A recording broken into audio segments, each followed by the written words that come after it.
So, can you tell me a little bit more? Okay, I've been learning about July 11th, 2023. You know some of the people who were arrested?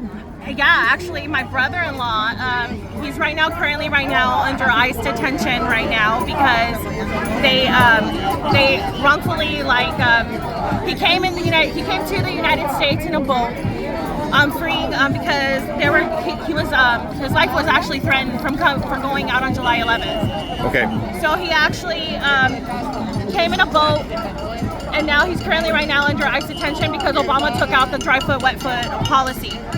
Oh, because of that. Interesting. But my brother-in-law, he was one of the people that actually went out on July 11th asking for freedom, and because of that, because his life was being threatened in Cuba, and he was being during the protests on July 11th, he had to flee Cuba in a boat. Okay. So he exposed his life under, on manifested shark ocean. And so he came over when Biden was in office.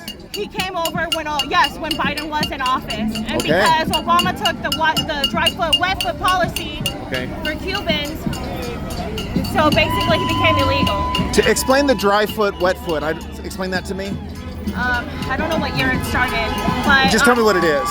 So the dry foot, wet foot policy was for any Cuban that was actually fleeing communism.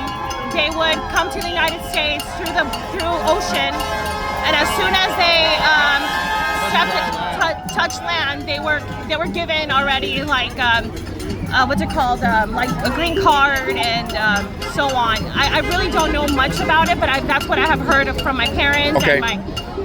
So there was the point is there was something in place that would allow them to be here legally. Yes. And Obama took it away. When Obama took he actually did that when he went to Cuba, and he was actually he went to go do negotiations with the Castros.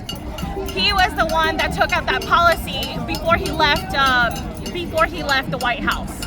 Wow. So he did that towards the end. So isn't that interesting? He had no problem accepting illegals from all over the world except Cuba. Typical Seems like Democrats, yeah. How about that? Democrats, I don't want to talk too much about politics, but yes, that's what it is. They're a bunch of hypocrites towards the end. So, viva Cuba Libre, patria y vida, and let's free Cuba. What's your name? My name's Rosalie Rodriguez. Thank you so much. I appreciate it.